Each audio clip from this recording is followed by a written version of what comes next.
पहले तो thank you so much. एक नई international fitness motivation series launch की आज। जो भी यूथ देखेगा, उसको कोई भी देखेगा जिसमें सुस्ती आ गई है, आलस्य आ गया है, थोड़ी सी उसमें सांस बाकी जान बाकी, उठ के दीवार तोड़ेगा, वर्कआउट करेगा, तो उसके लिए हमने ये सब किया है। और एक पुरानी कहावत है, सीखना बंद तो जीतना बंद, चाहे कोई भी उम्र है। तो इसमें ये देख के कुछ न कुछ कोई सीखेगा, जैसे मैं भी आज तक सीख रहा हूँ, और उसका फ़ायदा सबको मिलेगा। और एक अच्छी चीज़ क्या है कि इस चीज़ को जो प्रेजेंट कर रहे हैं वो एक वेल सेस जूस है जो ऑर्गेनिक है, और जो गोल्ड्स जिम है वो हमारा फिटनेस पार्टनर है।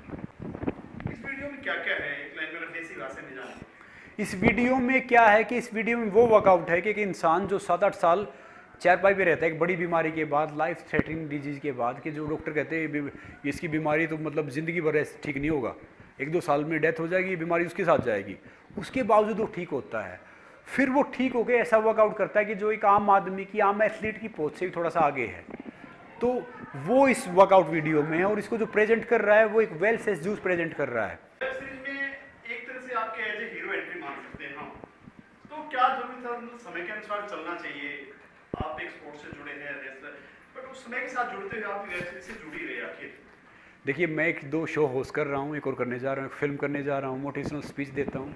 तो क्या है कि जहाँ पे यूथ जाएगा वहीं पे हम जाएंगे। आजकल यूथ क्या है कि टीवी पे कम हो गया, ऑनलाइन ज़्यादा हो गया है, यूट्यूब पे, ट्विटर पे, फेसबुक पे, इंस्टाग्राम पे, और आजकल तो और भी ढेर सारे ऑप्शन आ गए हैं, जो ढेर सारे दूसरे। तो क्या है कि और हिंदुस्तान सबसे युवा देश है, 45% आबादी उससे भी ज़्यादा यूथ है, जिसकी उम्र 15-16 साल से और 45 साल के बीच में है। तो यूथ के साथ ही हमें जाना पड़ेगा, और अगर हमारा यूथ फिट है तभी तो अपना देश आगे जाएगा। अभी वीडियो का लिंक हम आपको भेजेंगे और आपको भी देख के बड़ा अच्छा लगेगा। मगर उससे अच्छी बात क्या है कि जो इस वीडियो को प्रेजेंट कर रहे हैं, जिसके साथ है, जैसे मतलब जूस है, ये सीबकथनबेरी जूस है, ये 11,000 फीट पे ये जूस उगता है, मतलब जो इसका पौधा होता है। मुझे पता नहीं था पहले, जब मैंने देखा, शूटिंग किया तो पता चला। और 11,000 से अगर नीचे उगाओगे ना तो उसके मिनरल विटामिन ख़त्म हो जाएंगे, और 11,000 पे जाके तो सांस नहीं आता, मतलब वैसे हालत ख़राब हो जाती है। तो रेयर चीज़ वहाँ से लेके ये सारी चीज़ की है। फिर हमने सोचा भाई इस चीज़ के लिए वो चीज़ जोड़ी जाए जो चीज़ जेन्युइन है। फिर अप्रोच किया, जब हम छोटे होते थे ना, गोल्ड जिम एक बड़ा जिम था, तो हम मेंबरशिप लेने की कोशिश करते थे, इतने पैसे होते नहीं थे। फिर मौका मिला, इनके साथ जुड़ने का मौका मिला, गोल्ड जिम के साथ चेहरा बनने का मौका मिला, तो मैंने कहा भाई आप फिटनेस पार्टनर आओ। तो ये सारे मिला के चीज़ लेके आया हूँ मैं, और हमेशा मैं कोशिश करता हूँ, मैं जब भी लेके आता हूँ ना 2 पैसे की इस चीज़ को कुछ ना, ये मैं वो चीज़ लेके आता हूँ जो अपनी सोसाइटी के लिए अच्छी है, जो अपने समाज के लिए अच्छी है। आप हमेशा देसी चीजों को प्रमोट करते हैं, मतलब कोई बड़े-बड़े किसी एड में नहीं, कुछ नहीं। आपके फिटनेस की बात करें, घर से जब शीत गिलास पी के निकल जाते थे, बॉक्सिंग कर रहे, ये कर रहे हो, इस बारे में क्या कहना चाहेंगे? जो पुराने देसी जुगाड़, माँ के दिए का शीत पी के जाते। आज भी याद है, कहाँ होते थे इतना, खेत में गए तो गन्ने चूस लिए, जो हरियाणी भाषा में गंडा बोलते हैं उसको, गन्ने चूस लिए, कुछ चने वने खा लिए, शीत पी लिया, यानी लस्सी पी ली। अच्छा, आस पड़ोस में गए, दूध पी लिया। तो मैंने तो रेसलिंग ऐसे की है कि मैं एक हम्बल फैमिली से आया, तो मतलब आस पड़ोस से गाँव से दूध आता था हर गए के गिलास, और उनका दूध नहीं पीता ना, बुरा मानते थे। अब आजकल तो दूध दिखना मुश्किल हो गया। मैं गाँव में जाता था ना, तो सबके घर में गिलास दूध पीना पड़ता था। उसके घर में पिया तो बुरा मान जाएंगे, तो क्या करता था कि 3-4 दूध पी के फिर उल्टी करता था उनके उधर जाके, कि सामने वाले का नहीं पिया तो बुरा मान जाएंगे। ऐसे किया था, क्योंकि जो मेरी रेसलिंग चलाई, जो छोटा मोटा रेसलर बनाया, कंट्री रिप्रेजेंट किया, वो सब मेरे गांव वालों ने बनाया, सब ने मिलके, क्योंकि उन सब ने बहुत सपोर्ट किया मुझे। आज भी मैं गांव में जाता हूं तो मैं कोई गाड़ी वाड़ी में कहता हूं मैं भाई इसको बाहर उतार दो, सबसे दुआ सलाम राम राम करते हुए जाता हूँ। गांव में कोई अगर लड़का पहलवानी में उठता है या कोई दिखता है, उसके लिए पूरे गांव वाले हमेशा नहीं कह सकते, उसको प्यार बोलते हैं कि जाके 1-1 किलो दूध, 1-1 किलो घी उसके घर में देते हैं कि ये पहलवान बनेगा, हमारे गांव का नाम रोशन करेगा। इसके बारे में क्या कहना चाहिए? बिल्कुल, मुझे वो सारी चीज़ मिली है कि मतलब जब मैं कुश्ती जीत के आता था तो पूरा गांव मेरे साथ ट्रैक्टर लेके, ये सब लेके कुश्ती देखने जाता था, और गलती से अगर मैं हार गया ना तो सामने वाले रेसलर के उनके साथ झगड़ा होता था कि भाई नहीं हमारा जीता है, हमारा ही किया है। और जैसे जब मैं नेशनल खेला, मेडल आया, तो नेशनल में उन्होंने मेरा इतना बड़ा स्वागत किया था कि मुझे आज भी याद है। उस टाइम पे जो बेचारा 100 रुपये कमाने वाला था वो 50 रुपये मुझे दे रहा है, जिसके घर में 1 केजी घी है वो आधा केजी घी मुझे दे रहा है। तो उन सब की मैं सोचता हूँ, इसीलिए मैं सोचता हूँ कि अगर मैं उनके लिए कुछ भी करने का जरिया बन पाया तो मेरा सौभाग्य होगा।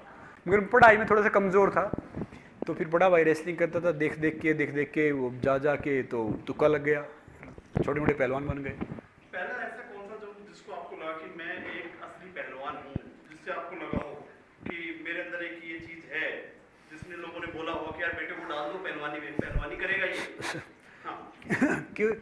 क्या है कि मैं स्टार्टिंग से ना थोड़ा सा सन की हूँ, जो चीज़ मैंने सामने देख ली ना, अगर उसको चीज़ कर रहा तो मैं उस चीज़ को करने की कोशिश करता हूँ।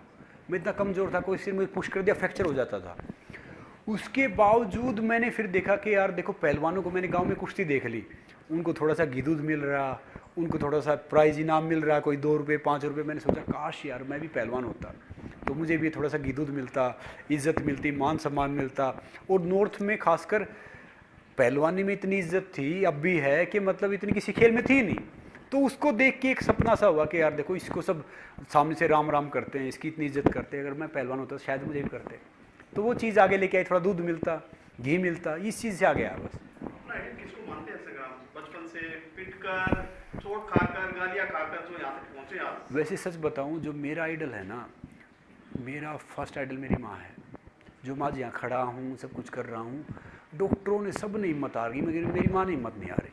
उसने मुझे एक दिन में, डॉक्टर कहते थे इस बीमारी मसाज मत करो, एक दिन में 16 बार मसाज की है उसने सारी चीज़ की है। जो बिलीव था ना, जैसे माँ है एक, फिर मेरा गुरु था, फिर बाकी सारे, उन्होंने कितना बिलीव पैदा किया कि भाई आप ये कर सकते हो, और मैं कर सकता हूँ। जब भी मैं थोड़ा डाउन होता हूँ ना, तो मेरी माँ मुझे देशी भाषा में कहती है कि ज़िंदगी में ना 2 तरह के इंसान आते हैं। एक वो आते हैं जो सब में शामिल होने, एक वो आते हैं जो थोड़ा सा अलग करने, यानी कि हिस्ट्री का पार्ट बनने आते हैं कि हिस्ट्री क्रिएट करने आते हैं, आपके ऊपर है। तो चीज़ जो मैं देखता हूँ ना, तो इतना स्ट्रगल रहा है, इतना सारी चीज़ रहा है कि वो सारी चीज़ छोटी नज़र आती हैं। सर अखाड़ों की बात करें, अखाड़ों में पहले भीड़ रहती थी, आजकल छोड़ जागो के पंप वगैरह में भीड़ रहती है, इतनी चीजें बढ़ गई हैं, क्या करें। मतलब दंगल अखाड़ों में डंबल जो है उसके ऊपर मिट्टी चढ़ी जा रही है, खत्म हो गए हैं। नहीं ये बात नहीं है। क्या है कि ठीक है है, आजकल मेडल आने के बाद ओलंपिक में फिर से अखाड़ों में तो भीड़, अब तो लड़कियां भी करती है गांव में रेसलिंग, मैंने देखा लड़कियां भी रेसलिंग करती है, रेसलिंग हॉल बन गए। जो अखाड़े हैं, अखाड़ों की बात करें, दिल्ली में जो अखाड़े हैं, अभी अखाड़ों में रेसलर, मगर क्या हुआ कि जो ज़मीन बिक गई, लोगों के पास पहले पैसा था नहीं, अब ज़मीन बिक गई। अब जब ज़मीन बिक गई, जिसके पास सुविधा आ गई, वो कहाँ से पहलवानी करेगा। अब कोई मेरा भाई है, बेटा है, अगर उसको मैं दे दूँ, ले बेटा ये बड़ी सी गाड़ी, ये पैसे, वो कहाँ इतनी मार खाएगा कि यहाँ से फूटा हुआ, यहाँ से टूटा हुआ, पूरी रात कह रहा दर्द से, वो कहाँ इतना झेलेगा। वो तो बस उतनी करेगा, पसीना आ गया, थोड़ी भूख अच्छी लग गई, सो गया बस, फिर उसके बाद वही करेगा। जो सही हार्डवर्क है ना, सही वो है, उनको सिखाना पड़ेगा, बताना पड़ेगा कि भाई ये हार्डवर्क है, इससे आप ये अचीव कर सकते हो।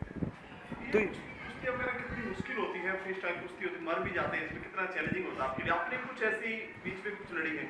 देखिए, कुश्ती कोई भी स्पोर्ट्स हुआ, इजी तो कुछ नहीं है। अब मैंने बताया, जैसे जूस का बताया 11,000 फीट है, इजी तो कोई चीज़ नहीं है, कितना मुश्किल है, कैसे आता है। तो लाइफ में क्या है कि फिर वो एक जिस चीज़ को आप पैशन मानते हो ना, मैं सोचता हूँ कुश्ती लड़ते हुए मर भी गए ना, तो वो मौत है ना, 100 साल की ज़िंदगी से, 90 साल की ज़िंदगी से विवेकानंद साहब के 39 ईयर्स बहुत बेहतर हैं। तो ज़िंदगी सार्थक होनी चाहिए, ये नहीं कि ज़िंदगी बड़ी होनी चाहिए। तो सोचता हूँ कुश्ती करते हुए मर गए, तो इससे तो आइडल कोई मौत हो ही नहीं सकती। कि जिस स्पोर्ट से आप प्यार करते हो, जो आपका फर्स्ट लव है, जिसने आपको रोजी रोटी दी है, थोड़ी सी जान पहचान दिलाई है, अगर उसको खेलते हुए मर गए, तो इससे बड़ी तो मतलब मैं कहता हूँ मौत हो ही नहीं सकती। स्पोर्ट्स ने आपको क्या दिया है? स्पोर्ट्स ने मुझे वो चीज़ दी है कि मैं कितना बीमार था, सबने बोल दिया था, कि मुझे कॉन्फिडेंस दिया है, आत्मविश्वास दिया है, सारी चीज़ दी हैं। उसने एक पहचान दी है, नाम दिया है, इज्जत दी है, 2 रोजी रोटी दी है। तो स्पोर्ट्स ने सब कुछ दिया है। अब मैं सोचता हूँ कि इसको मैं वापस देने का जरिया बनने की कोशिश कर रहा हूँ। जैसे मैंने अपने गांव से कुछ बच्चे अडॉप्ट किए हैं कि मैं उनकी एजुकेशन का, रोजी रोटी का, यूनिफॉर्म का जरिया बनूँ। ऐसे ही पूरे इंडिया से 150-60 बच्चों की फैमिली हो गई है। तो मैं चाह रहा हूँ कि सोसाइटी ने, नेचर ने इतना दिया, नेचर को देना भी चाहिए हमें। मैं किसी पार्क में रनिंग करता हूँ तो खास बात ही बता रहा हूँ, किसी पार्क में अगर मैंने 3 दिन रनिंग कर ली ना, तो मेरा पहला काम होता है कि मैंने यहाँ से इतनी ऑक्सीजन ली है कि कम से कम 5 से 11 पेड़ इस पार्क में मेरे लगवाने चाहिए, क्योंकि मैंने 3 दिन भाग के इन पेड़ों की ऑक्सीजन ली है। तो मैं कोशिश करता हूँ। संग्राम सिंह का फिटनेस मंत्र क्या है? सिंपल है, सिंपल रहो, वर्कआउट करो, खाना भूख से कम, पानी डबल, वर्कआउट ट्रिपल, हंसना 4 गुना। ये फिटनेस मंत्र है। ना कभी ज़्यादा बाहर का खाओ, ना उसकी सुनो, ना फालतू सुनो, देसी खाना खाओ, देसी रहो। देसी चीज़ है ना, हमेशा रेयर होती है। देखो, कार किसी की डुप्लीकेट कॉपी बनने से अच्छा जेन्युइन रहो। जेन्युइन चीज़ जेन्युइन है। संग्राम, आप हरियाणा से बिलोंग करते हैं, कोई भी ऐसी चीज़ें नहीं है कि जिसको कहता है कि आज भी कोई लेडीज पर्दे के अंदर रहती है, घूंघट में रहती है, कुछ हो जाता है तो परिवार की बात को दबा लिया जाता है, परिवार से बात बाहर नहीं जाती है, यहाँ तक कि गांव के झगड़े की बातें होती है वो भी दबा ली जाती है कि नहीं गांव की बदनामी होगी। अभी जो मीटू चल रहा है इसके बारे में कहीं ना कहीं आपकी पायल के ऊपर भी बात करें, क्या कहना है इसके बारे में? हम ज्यादा गुलमान नहीं चला सकते, कुछ नहीं देखिए, मुझे इसका पता ही नहीं था, हम गाँव से आए, हमें तो मीटू सीटू पता नहीं होता था। हमें तो ये है कि भाई अगर किसी ने गलत किया है तो उसको सज़ा मिलनी चाहिए, तफ्तीश करो कि वो गलत आदमी मतलब सही आदमी ना अंदर चला जाए। और मेरा ये मानना है कि मेरे सामने कोई किसी औरत से बहन बेटी से बदतमीजी करेगा, उसको मीटू वीटू बाद में छपेगा, उसका जबड़ी वही तोड़ दो, उसकी पकड़ के घसीट दो कि भाई गलत बात है, दूसरी बहन बेटी हमारी बहन बेटी है। और मैं सबसे कहना चाह रहा हूँ यूथ से कि सरकारी संपत्ति, देश, बहन बेटी, कोई भी अगर इनको नुकसान पहुँचाता है, इनको हार्म करता है, तो हमारा फ़र्ज होना चाहिए कि पहले हाथ जोड़ो, समझाओ, नहीं माने तो उस चीज़ को रोको। मैं तो इस चीज़ को मानता हूँ। और जैसे पायल का आपने बोला, नॉर्मली पायल का कुछ पहले हुआ, जब से मैं मिला हूँ तब से पायल की कोई कंट्रोवर्सी नहीं हुई, कोई नॉर्मली चीज़ नहीं हुआ। अब मैं जानता नहीं कि उस चीज़ का क्या है क्या नहीं है, मैं भी अखबार में पढ़ रहा हूँ कि मीटू ये है वो है, गलत चीज़ है तो उसको रोकना चाहिए। लेकिन कहेंगे कि आपके संस्कार बीच में आ रहे हैं कि नहीं हुआ तो छोड़ो, अभी क्या है, अभी अच्छे से हैं, वो आज भूल जाओ। नहीं, संस्कार वाली बात नहीं होती। बात ये होती है कि मेरे संस्कार तो ऐसे हैं कि भाई जो दोषी है उसको सजा दो, मगर क्या है कि कानून का सहारा लेके सजा दो, हर चीज़ उससे वो करो। मगर क्या है कि अगर मैं आपसे आज मिला हूँ ना तो मेरी ज़िंदगी आपसे आज शुरू हुई है, आपने कल क्या किया अगर मैं वो पूछ रहा हूँ तो मैं गलत आदमी हूँ। जब भी खुद बताइए कि हम अपनी इतनी आज़ादी चाहते हैं, हम अपनी बहन बेटी को, अपनी दोस्त को, बीवी को चाहते हैं कि वो बाहर करे, वर्कआउट करे, हम वर्कआउट करें, हम सेटो बनियान पहने, वो नहीं पहने, तो गलत बात है। देखो मैं कहता हूँ कि फर्स्ट इंसान वो है, जेंटलमैन वो है जो एक लेडी की इज्जत करता है, क्योंकि इंसान को समाज में एक औरत लेके आती है, पहला शब्द बोलना एक औरत सिखाती है, पहला कदम रखना एक औरत सिखाती है, उस इंसान को एक्चुअली जेंटलमैन एक औरत बनाती है। उसके बावजूद हम उस माँ बहन बेटी का अगर अपमान करते हैं तो हम कहाँ के मर्द हैं, हम तो नपुंसक हैं यार, फिर मर्द कहाँ हैं? एक परफेक्ट इंसान वो है जो हर मायने में एक औरत की रिस्पेक्ट करेगा। आप बॉलीवुड में है, मुंबई में फिल्में कर चुके हैं, कितने शो कर चुके हैं, लेकिन कितने देसी हाल तक वही बातें, वही आवाज़, आज भी वही आपका लहजा जो बात करने का। यही चीज़ है कि जो मुझे हर रोज़ आगे बढ़ने के लिए प्रेरित कर रही है, कि कहते हैं ना कि जो इंसानियत सबसे बड़ी चीज़ है, उसको मत छोड़ो, वैसे ही रहो जैसे आप हो, और लोग आपकी इज्जत वैसे ही करेंगे जैसे आप इंसान हो। ये नहीं कि मैं सोचता हूँ कि भाई वो ऐसा, उसको देख के मैं वैसा बन पाऊँ, ना वैसा बन पाऊँ, ना ये सब कर पाऊँ। मगर आज जिस चीज़ के लिए आए हैं वो चीज़ तो आज मैं आपको सरप्राइज़ दूंगा, क्योंकि एक नई चीज़ के साथ आया हूँ, यूनिक चीज़ के साथ आया हूँ, उस चीज़ का भी देख लो। क्या है वो नई चीज़? नई चीज़ है ये है सी विक्टनबेरी जूस, और इसके बारे में इसके जो ये डायरेक्टर साहब हैं, खन्ना साहब, इन्होंने 15-16 साल से बड़ी मेहनत की है। ये आपको बताएंगे कि क्या रेयर चीज़ है, कितनी बेस्ट चीज़ है। सर क्या है ये, अगर बात करें इसके बारे में, तो आप पास में रहेंगे सर? ये एक बेर है जो कि हिमालयों पे 11,000 फुट के ऊपर मिलती है, और इस बेर का हमने ये जूस बनाया है। वो बेर ऑर्गेनिक है, सर्टिफाइड, और इसमें बहुत अच्छे गुण हैं, इसमें विटामिन, मिनरल और इसमें ओमेगा 3, 6, 7, 9 सब कुछ है। तो इससे क्या होती है, आपकी फिटनेस एनहांस होती है, आपको जो नॉर्मल डाइट से चीज़ें नहीं मिल सकती है वो इससे मिलती है। कितने मुश्किल से तैयार किया आपने, कैसे माने ताकि ये चीज़ उसमें है? क्योंकि अंदर तक गए होंगे जब तक कैसे माने नहीं होंगे। आपने नहीं देखा, लेकिन जो आदमी कोल्ड ड्रिंक नहीं पीता है वो आदमी इसमें कैसे बिलीव करे? हम संग्राम भाई को लेके गए वहाँ, उस झाड़ी पे उस बेर को दिखाया, कहाँ प्रोसेसिंग होती है वो देखी उन्होंने, पूरा जांच पड़ताल करी उन्होंने, उसके बाद बोला हाँ ये सही है, खुद लिया, 4 महीने से ले रहे हैं, और उनको पूछे इनका फिटनेस कितना बढ़ गया है। क्या कहना चाहिए इसको लेकर? देखिए पहले खन्ना साहब ने मुझे बोला, तो खन्ना साहब मिलने आए पहली बार, मैंने बोला ये जूस है, फिर मैंने कहा हाँ अच्छा, क्योंकि मैं सबकी इज्जत करता हूँ। फिर मैंने देखा खन्ना साहब दूसरी बार आए, मैंने कहा यार फिर इन्होंने एक डिब्बा दिया मुझे, फिर मैंने लेके देखा, तब मुझे पता चला कि वाकई रेयर है। फिर मैंने देखा कि ये बनता कहाँ है। लद्दाख में गए, सच बताऊँ कि एक रात तो मतलब मैंने खाना वाना खा लिया, तो वो 11,000 साढ़े 11,000 फीट पे आप जाते हो तो थोड़ा सा मेंटली आपका वो थोड़ा सा बिगड़ जाता है, आपको जुकाम, खांसी, गला खराब सब हो गया। फिर मैंने देखा कि कितना मुश्किल से जूस बनाते हैं, कितनी रेयर बनता है ये, कितना मुश्किल है।